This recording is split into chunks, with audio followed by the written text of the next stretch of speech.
የቅድስት ድንግል ማርያምን በዓለ ልደት እንድናከብር በዋዜማው ስላደረሰን ክብር ምስጋና ለስም አጠራሩ ይሁን።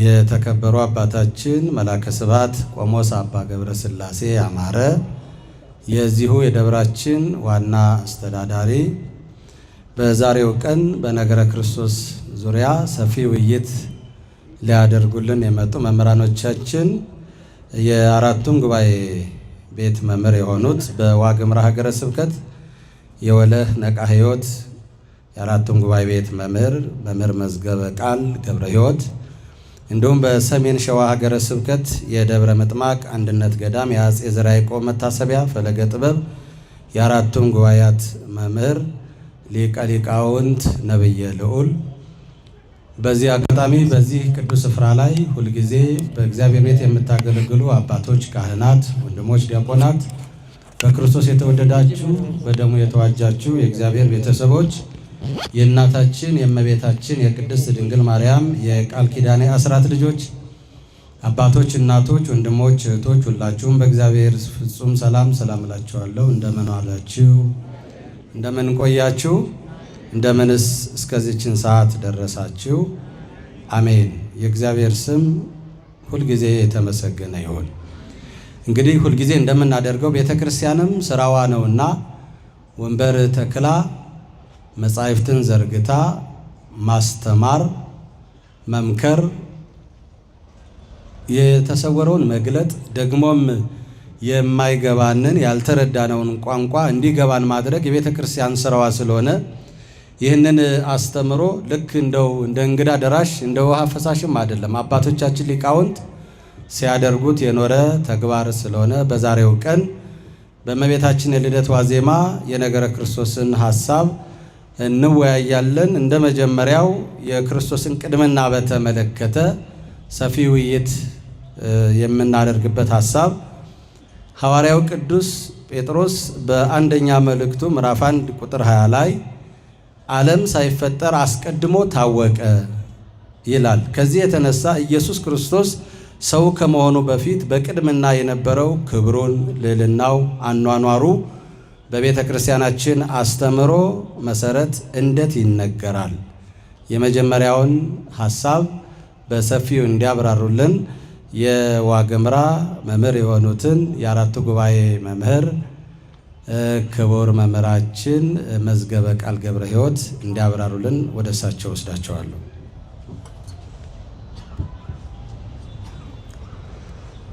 በስመ አብ ወወልድ ወመንፈስ ቅዱስ አሐዱ አምላክ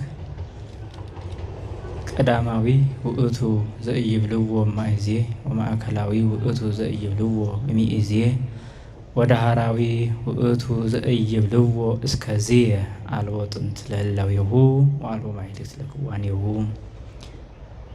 የሰበሰበን የጠራን አምላካችን እግዚአብሔር ስሙ ዛሬም ዘወትርም የተመሰገነ ይሁን። ከመንዛ እኮ ድልወት ሊተ አድኃንከኒ በብዛት ኃይልከ እሴብሐከ እግዚኦ በኩሉ ጊዜ ወበኩሉ መዋዕለ ሕይወትየ እስመ ኪያከ ይሴብሑ ኩሉ ኃይለ ሰማያት ወለከ ስብሐት ለዓለመ ዓለም። የተከበራችሁ አባቶቻችን፣ የቤተ ክርስቲያን አገልጋዮች፣ ሁላችሁም መምህራን፣ ዘማሪያን እንዲሁም ደግሞ በተቀደሰች አውደ ምሕረት የተሰበሰባችሁ ምእመናን አባቶች፣ እናቶች፣ ወንድሞች፣ እህቶች በልዑል እግዚአብሔር ስም እንደምን ዋላችሁ? እንኳን አደረሳችሁ። አሜን። በሀብት ስቦ በረድኤት አቅርቦ በቸርነት ሰብስቦ ያገናኘን የቸርነት ባለቤት አምላካችን እግዚአብሔር ስሙ የተመሰገነ ይሁን። በልብ መታሰቡ በቃል መነገሩ ከፍ ከፍ ይበል። እንግዲህ ቁጭ ብለን ሀሳብ እንድናቀርብ ወይም ነገረ ክርስቶስ እንድናይ ነው የተፈቀደልን። ሁላችሁም ልባችሁን ከትምህርቱ ጋር አድርጉ። የሰው ልጅ በሚታይ አካሉ ግዙፍ ስጋ ቢሆንም በማይታዩ ውሳጣዊ ማንነቱ ደግሞ ልዑልና ከፍ ያለ ነው። በሰማይ ከሚበሩ በምድር ከሚሽከረከሩ ፍጥረታት ሁሉ የሰው ልጅ ልዩ የሚሆነው መንፈሳዊ አካል ያለው በመሆኑ ነው። ሃይማኖትም ያስፈለገው ለዛ ነው።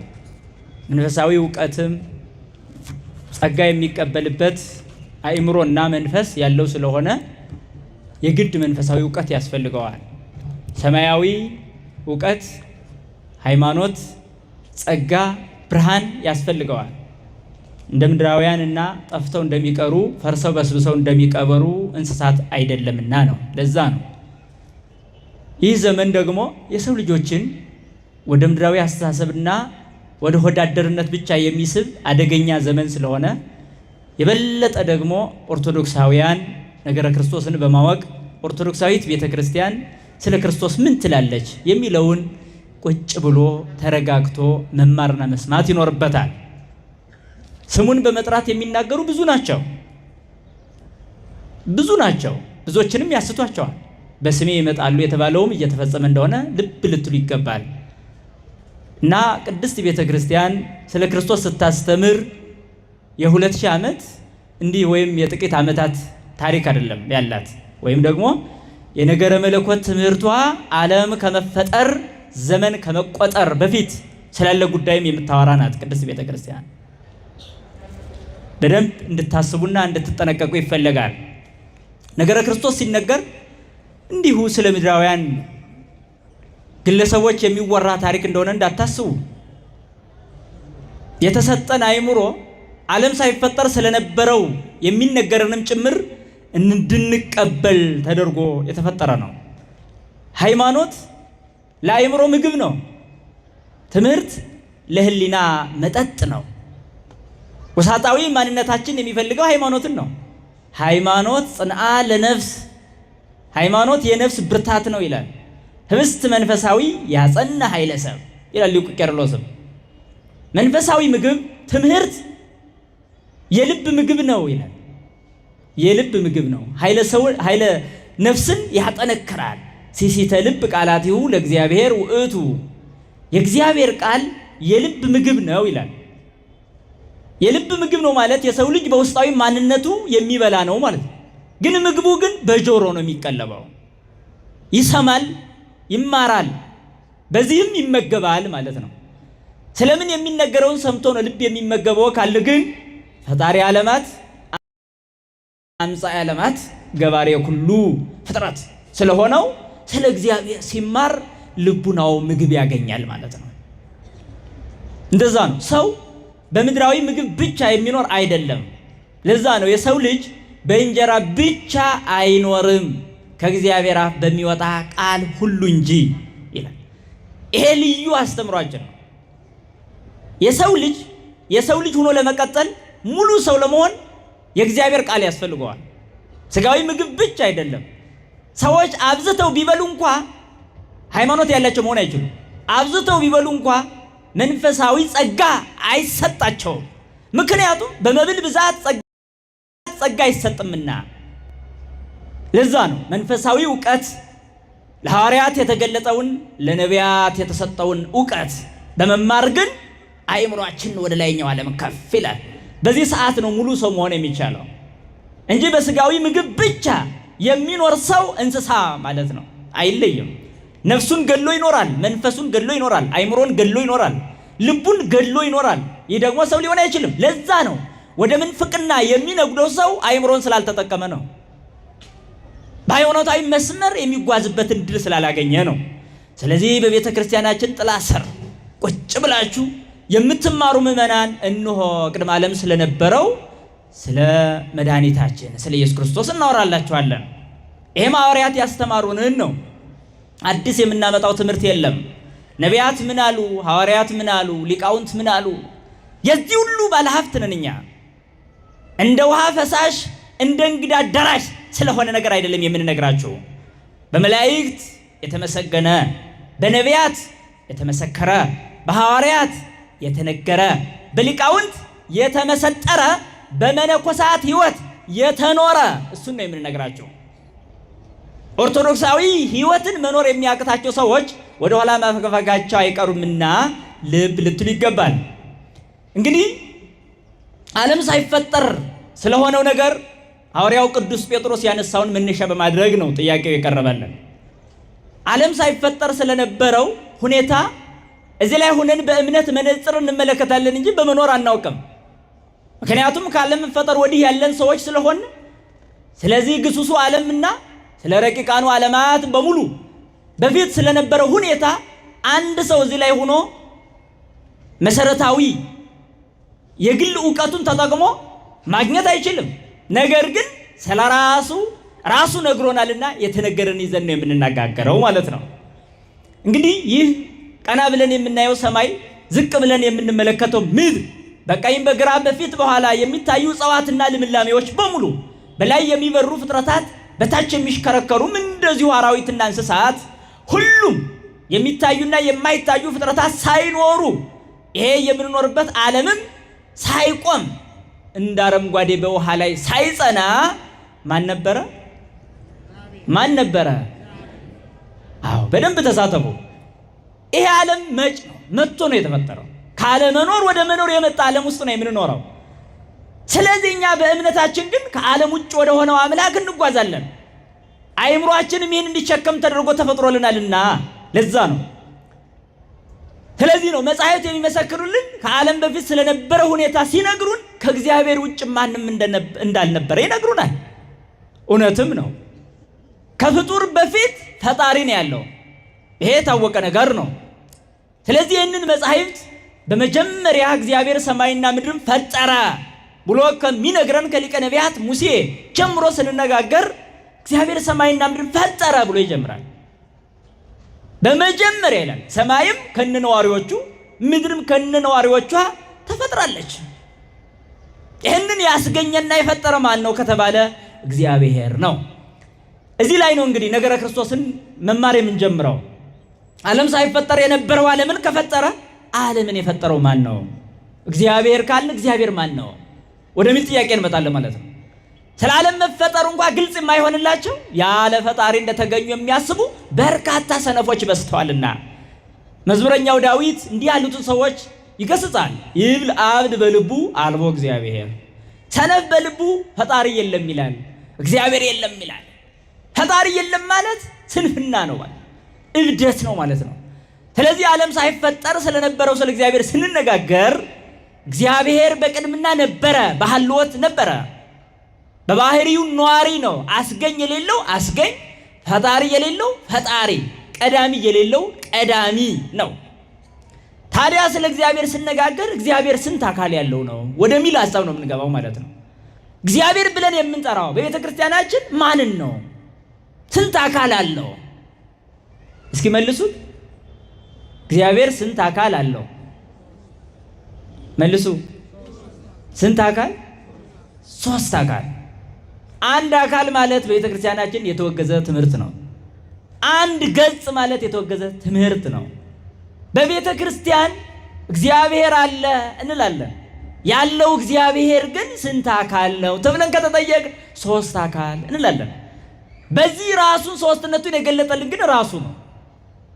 ሰዎች ወደሱ ደርሰው ሶስትነቱን አምጥተው ነግረውን አይደለም፣ ራሱን ስለገለጸ ብቻ ያወቅነው ነው። ይሄ መታወቅ መቻል አለበት። ስለዚህ በመጀመሪያ እግዚአብሔር ሰማይና ምድርን ፈጠረ። ዘፍጥረት 1:1። ታዲያ እግዚአብሔር ፈጠረ የተባለ ይህ እግዚአብሔር ስንት አካላት አሉት ብለን ስናምን ሶስት አካላት አሉት እንላለን። ዓለም ሳይፈጠር ስለነበረ ሁኔታ ነው የምናወራው። እግዚአብሔር ብለን ስለሆነ እያወራን ያለ ነው። ዓለም ሳይፈጠር የነበረው እግዚአብሔር እርሱ ሶስት አካላት አሉት። ሶስት አካላት አስቡ። እኒህ ሶስቱ አካላት ደግሞ ምን አላቸው? ስም አላቸው፣ ግብር አላቸው። ሶስቱ አካላት ዓለም ሳይፈጠር ስለነበረው ሁኔታ ራሱ ለነቢያት ለሐዋርያት በገለጠላቸው ለሊቃውንት በገለጠላቸው መሰረት ነው የምናወራው ያለ። ስለዚህ ሶስት አካላት ሶስት ስም አላቸው። አንዱ አካል ማን ይባላል? ጥቀሱ አሁን። ሁለተኛው አካል፣ ሶስተኛው አካል መንፈስ ቅዱስ። በጣም ጥሩ። ስለዚህ ዓለም ሳይፈጠር ከነዚህ ከሶስቱ ውጭ ምንም የለም። አስተውሉ። ዓለም ሳይፈጠር ከአብ ውጭ ከወልድ ውጭ ከመንፈስ ቅዱስ ውጭ የነበረ ፍጥረት የለም። መልአክም የለም፣ ጻድቅም የለም። መቼ? ዓለም ሳይፈጠር። ዓለም የለማ፣ ሰማዩም ምድሩም የለም። ታዲያ እግዚአብሔር በምን ይኖር ነበር ካላችሁ በፈጠረው ፍጥረት የሚኖርና በፍጥረቱ የሚገደብ አምላክ አይደለምና በራሱ በባህሪው ኑሮ ይኖራል። በራሱ ዓለምነት ይኖራል። ለእግዚአብሔር የምንፈጥርለት ዓለም የለምና እንዲኖረው የምናስገድድለት ቦታ አያስፈልግምና ለዛ ነው ሊቃውንቱም ያለ ቦታ እንደሚኖር የነገሩን ማለት ነው። እግዚአብሔር በራሱ ዓለምነት ይኖራል፣ በባህሪው ዓለምነት ይኖራል። ፍጡር ያለ ቦታ አይኖርም። እግዚአብሔር ግን በራሱ ዓለምነት ይኖራል። ስለዚህ አብ ነበረ፣ ወልድ ነበረ፣ መንፈስ ቅዱስ ነበረ። ሶስት ስሞች፣ ሶስት አካላት እናገኛለን። ስለዚህ ነው በኦሪት ዘፍጥረት ምዕራፍ 1 ቁጥር 26 ላይ ስለ ሰው መፈጠር ሲናገር እግዚአብሔር እንዲህ አለ ይላል። እግዚአብሔር አለ ሰውን በመልካችን እንፍጠር አለ ይላል። ስለዚህ አሁን ከፍጥረታት መፈጠር በፊት የነበረ እግዚአብሔር ሰውን ሲፈጥር በመልካችን ብሎ ከአንድ በላይ በሆነ ቁጥር ሲጠራ እናገኛለን። ይሄ መጽሐፍ ቅዱሱ ቃል ከአንድ በላይ በሆነ ቁጥር ሲጠራን ምን እያለን ነው? አንዳንዶች የሶስት አካላትን ትምህርት መቀበል የማይፈልጉ 10 ቢሆንስ 20 ቢሆንስ ብሎ ምክንያት ይፈጥራሉ። በነገራችን ላይ የሰው ልጆች ለማመን የሚቸገሩት የራሳቸው የሆነ ሰብአዊ አመክንዮ በመፍጠር እውነተኛውን ሐሳብ ላለመቀበል የሚታገሉ በመሆናቸው ጊዜ ይሞታሉ። ስለዚህ ነው ሰውን በመልካችን እንፍጠር በማለት ከአንድ በላይ በሆነ አካል ስም ተጠርቶ እናገኛለን። ምዕራፍ 3 ላይ ደግሞ ስንመለከት አዳም ከኛ እንዳንዱ ሆነ የሚል ሥላሴ የተናገሩትን ቃል እናገኛለን። ከኛ እንዳንዱ ሲል አሁንም እግዚአብሔር አንድ አካል ከማለት እንድንወጣ የሚያስገድድ ጥቅስ እናገኛለን ማለት ነው። ከኛ እንዳንዱ የሚለው ቃል። ስለዚህ አሁንም ምን እያገኘን ነው? ከአንድ በላይ በሆነ ቃል እያገኘን ነው ማለት ነው። ከአንድ በላይ በሆነ ኦሪት ዘፍጥረት ምዕራፍ 18 ላይ ኑ እንውረድ የሚል እናገኛለን። እግዚአብሔር አለ ኑ እንውረድ። ከሁለት በላይ የሆነ ቁጥር እናገኛለን። አሁን ኦሪት ዘፍጥረት ምዕራፍ 18ን ግን የምናገኘው ግን እግዚአብሔር ለአብርሃም ተገለጠለት ብሎ ነው። ተገለጠለት ካለ በኋላ 3 ሰዎችም እነሆ በፊቱ ቆመው ነበር ብሎ ግልጽ አድርጎ ይናገራል። ይህንን ወደ ሌላ ምክንያት ለመውሰድ የሚያጭበረብሩ ሰዎች ለራሳቸው ሕይወት ኃላፊነት እየወሰዱ አይደለም። ስለዚህ ነው በነቢያትም በሐዋርያትም የተሰበከልንን ሶስትነትን የሚገልጽ ስንናገር እግዚአብሔር ለፍጥረቱ ራሱን እንዲህ ነኝ ብሎ በገለጸበት ነው ማለት ነው። ታዲያ አብ ወላዲነት አስራጽነት ግብሩ ሆኖ እናገኛለን። ወልድ ደግሞ ተወላዲነት፣ መንፈስ ቅዱስ ሰራጽነት እንላለን። ይህንንም በተመለከተ ብዙ ሰዎች ላለመቀበል ብዙ ምክንያት ሲደረድሩ እንሰማለን። አብ ወላዲ ከሆነ ቀዳሚ እንደሆነ እንድናስብ ያስገድዳሉ። አይደለም። ምክንያቱም የአምላክ ልጅ አምላክ ሆኖ እናገኛለን። መወለድና መውለድ የሚለውንም ቋንቋ በምድራዊ ስሌት ይረዱታል። ይሄም ደግሞ መሞት ነው በራሱ። ይሄም ውድቀት ነው በራሱ። ለሰዎች የሚነገረው ቋንቋ በእግዚአብሔር ዘንድ ተነግሮ ከተገኘ ቋንቋው ለኛ የሚመጥነው፣ ለሱ ግን እኛ በመጠንበት በእኛ ልኬት ተለክቶ የሚሰጥ አይደለም። ይሄን የማያውቁ ብዙ ደካሞች ይገኛሉ። ለምሳሌ አሁን ፈጣሪ አወቀ ማለትና ዶክተር እገሌ አወቀ ማለት አንድ ነው እንዴ? አንድ ነው? አንድ መምህር እገሌ አወቀ ማለትና እግዚአብሔር አወቀ ማለት አንድ ነው? ቋንቋው ተመሳሳይ ነው። አወቀ ነው አይደል?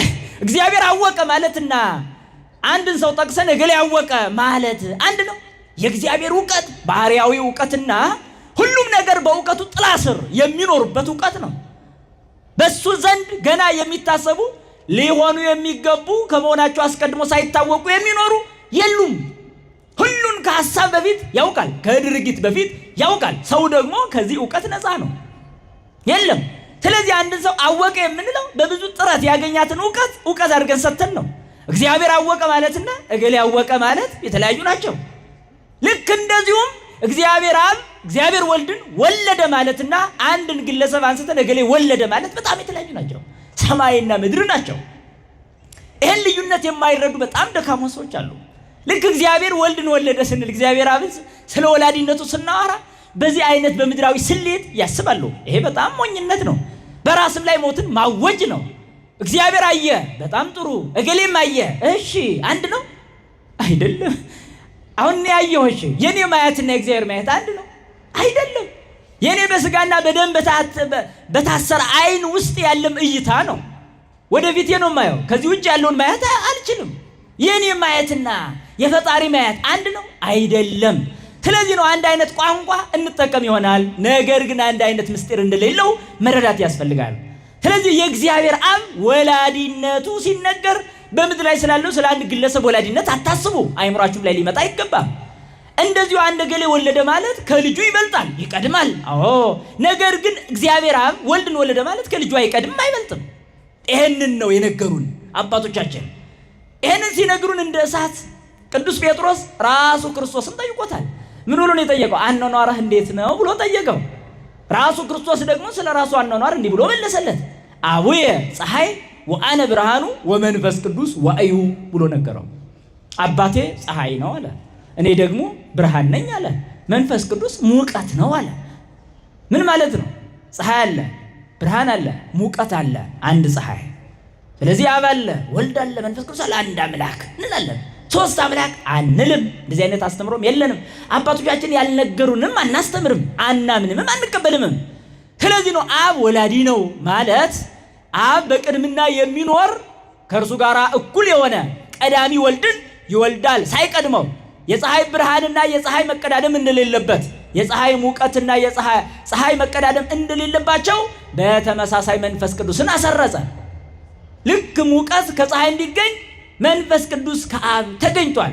ይህ መገኘት ግን ቀዳሚና ተቀዳሚ የሚያደርግ ግን አይደለም። ምክንያቱም አብ ወላዲ ነው አስራጺ ነው ስንል ወልድን ስለወለደ፣ አስራጺ ነው ስንል መንፈስ ቅዱስን ስላጸረጸ ነው። እንደዛ ስለሆነ ግን ቃል ነውና ወልድ ነው። ኢየሱስ ክርስቶስን አሁን የአብ ቃል ብላችሁ ያዙት። ወልድ ቃሉ ነው ለማን? ለአብ።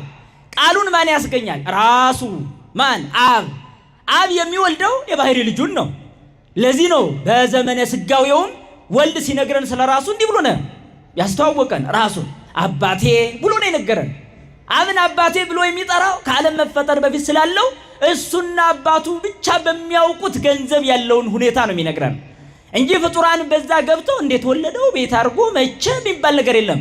መቼ እንዳንል ጊዜ የለምና፣ እንዴት እንዳንል ሁኔታዎች በሙሉ በእኛ እውቀት ጥላ ስር በታች አይደሉምና ይህን ልትረዱ ይገባል። ስለዚህ አብ ወላዲ ነው ስንል በአምላካዊ ግብር ነው። ወልድ ተወላዲ ነው ስንል በአምላካዊ ግብር ነው። መንፈስ ቅዱስ ሰራጺ ወይም ከአብ የተገኘ ነው ስንል በአምላካዊ ግብር ነው ማለት ነው። ታዲያ ቤተ ክርስቲያናችን ክርስቶስን የት ነው የምትጀምረው በማስተማር ካል ከዓለም መፈጠር በፊት ስላለው የአብ ቃሉ ነው ብላ ነው የምትጀምረው። ለዚህ ነው ሊቁ ሄሬኔዎስ እንዲህ በማለት ይናገራል። ኦሪት ወነቢያት ወወንጌል ሰበኩ በክርስቶስ ከመውእቱ ተወልደ እምድንግል ወሐመ ዲበፀ መስቀል ሞተ ወተቀብረ ወሬው ተንሥኦ እምነ ሙታን ወዐርገ ውስተ ሰማያት ወተሰብሐ እምኀበ አብ ወነግሠ ለዓለመ ዓለም ዘውእቱ ህሊናሁ ለአብ ፍጹም ቃለ እግዚአብሔር። እናታለ የቅዱስ ዮሐንስ ደቀ መዝሙር ነው ይህንን የተናገረው። ምን ማለቱ ነው? ኦሪት፣ ነቢያት፣ ወንጌል ክርስቶስን አስተማሩ። ከድንግል እንደተወለደ ልብ በሉ፣ መከራ እንደተቀበለ፣ እንደሞተ፣ እንደተቀበረ፣ እንዲሁም እንደተነሳ፣ በአብ ዘንድ እንደከበረ፣ እንደዚሁም ለዘላለም ንጉሥ እንደሆነ ኦሪትም ነቢያትም ወንጌልም አስተማሩን ካለ በኋላ ዘውእቱ ህሊናሁ ለአብ ፍጹም ቃለ እግዚአብሔር፣ ይሁም የአብ ፍጹም ህሊናው የአብ ፍጹም ቃሉ ነው ይላል። የአብ ፍጹም ቃሉ ነው ማለት የአብ ቃሉ ነው ማለት ኢየሱስ ክርስቶስ ቅድመ ዓለም ለነበረ ለአብ ቀዳሚ ነውና እሱም ቃሉ ነው፣ ልጁ ነው፣ ቃሉ ነው፣ የባህሪ ልጁ ነው። አዎ ልጁ ሲሆን ግን ምኑ ነው? ቃሉ ነው። አብ የሚናገርበት ቃሉ ነው። ስለዚህ ከአብ ወደ ኋላ የሚሆን አይደለም ስንል ቃሉ ስለሆነ ነው። አንድ ሰው ቃሉና እሱ እንደማይቀዳደሙ ሁሉ ማለት ነው። ልብና ቃል እንደማይቀዳደሙ እንደማይበላለጡ ሁሉ አብም ከልጁ አይበልጥም። ምክንያቱም ቃሉ ስለሆነ አባቱ ቀዳማዊ ነውና እሱም ቀዳማዊ ልጅ ይባላል። አሐቲ ቅድምና ሆሙ ለሥላሴ ያሉ ሊቃውንት ለዚህ ነው የሥላሴ ቅድምናቸው አንዲት ናት አለ። ያሃሎ አብ ዘመነ ዘእንበለ ወልድ ወመንፈስ ቅዱስ፣ አብ ያለ ወልድ ያለ መንፈስ ቅዱስ የኖረበት ምንም አይነት የአይን ጥቅሻ ያክል እንኳ የለም አሉ። ይኸው ልድኑ ያማራችሁ ስሙት። ምክንያቱም እግዚአብሔር ቃሉ ልጁ የሆነውን ኢየሱስ ክርስቶስን ነው የሰጠን። ለኛ ቃሉን ነው የሰጠን፣ ልጁን ነው የሰጠን። ስለዚህ በቅድምና በቀዳማዊነት ዓለም ሳይፈጠር የታወቀ ያለው ሐዋርያው ያ ቃሉ ወደዚህ ዓለም መጥቶ ከድንግል እንደሚወለድ አስቀድሞ የታወቀ በእግዚአብሔር ዘንድ ያ እንደሆነ የሚታወቅ ስለሆነ ለዛ ነው ዘመነ ስጋዌውን ዓለም ሳይፈጠር ሳይቀር የታሰበ አለ። የክርስቶስ ከድንግል ማርያም የመወለድ ምስጢር ዓለም ሳይፈጠር የታሰበ አለ። ስለዚህ እግዚአብሔር ቃሉ ነው አለ። ይህ ቀዳማዊ ቃሉ ነው አለ። ለዚህ ነው ቀዳማዊነቱንም ሲገልጹ ሐዋርያት እንዲህ ብሎ ያስተማሩ።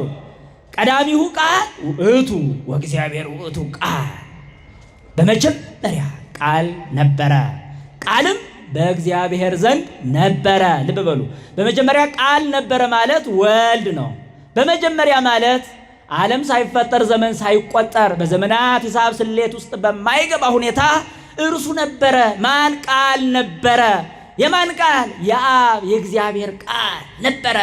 ያ ቃልም በእግዚአብሔር ዘንድ ነበረ ማለት በእግዚአብሔር አብ ህልው ነበረ፣ ያልተለየው ነበረ፣ የማይቀደም ነበረ። ያም ቃል እግዚአብሔር ነበረ ይለናል። ያም ቃል እግዚአብሔር ነበረ ካለ በኋላ ሁሉን አድራጊነቱን ደግሞ ወቦቱ ሁሉ ኮነ፣ ሁሉ በሱ ተፈጠረ። ወዘእንበሌሁሰ አልቦ ዘኮነ ወኢምንትኒ፣ ከተፈጠረው ፍጥረት ያለሱ ምን የተፈጠረ የለም። ያለሱ ያለ ወልድ ያለ ቃሉ የተፈጠረ የለም። በዮሐንስ ወንጌል ምዕራፍ 1 ቁጥር 1 ጀምራችሁ አንብቡት። ሐዋርያው ቅዱስ ጳውሎስም በዕብራውያን 1 ላይ በጣም በሚገርም ቃል ይናገራል።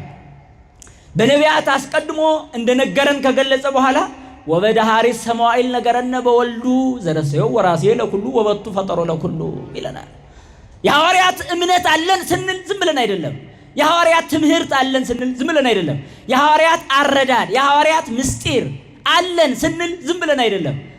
ስለዚህ ነው በመጨረሻም አለ ሁሉን በፈጠረበት ሁሉን ወራሽ ባደረገው በልጁ ሁሉ ሆኖ ነገረን አለ። ሁሉን በፈጠረበት አለ።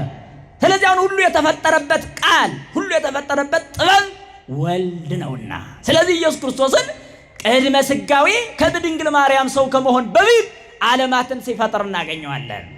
ዓለማትን ከመፍጠር በፊት ከአብ ጋር በህልውና እናገኘዋለን። ከአብ ሳይቀደም የአብ ልጁ የባህሪ ልጁ ሆኖ እናገኘዋለን። ከአብ የተወለደው በባህሪው ነው። በባህሪ የመወለድ ምስጢር እንዳይቀዳደሙ ያደርጋል። ስለዚህ ወልድን የምናገኘው ዓለም ሳይፈጠር ከአብ ጋር ነው። ለዚህ ነው ሐዋርያው ቅዱስ ጳውሎስም በዕብራውያን መልእክቱ ምዕራፍ 13 ላይ በጣም የሚገርም ቁጥር 8 ላይ ያስቀምጣል። ምን ይላል? እስመ ኢየሱስ ክርስቶስ ዘትማልሙ ዮም፣ ኢየሱስ ክርስቶስ ትናንትና ነበር ይላል። ትናንትናም ዛሬም መቼመች ያው ነው። ወይታምጹ ካልአ ነገረ፣ በእንግዳ ትምህርት አትወሰዱ አለ። ኢየሱስ ክርስቶስ ያው ነው አለ። ዓለም ሳይፈጠር ዘመን ሳይቆጠር የነበረውን ምን አለ? ትናንትና ብሎ ጠራው። አየው ሲጠቀልለው፣ ዓለም ሳይፈጠር ሰዎች ከማወቅ የሰው ዕውቀት የማይደርስበትና ህሊና መርምሮ የማይሄድበትን ዓለም ምን ብሎ ጠራው? ትናንትና ብሎ ጠራው።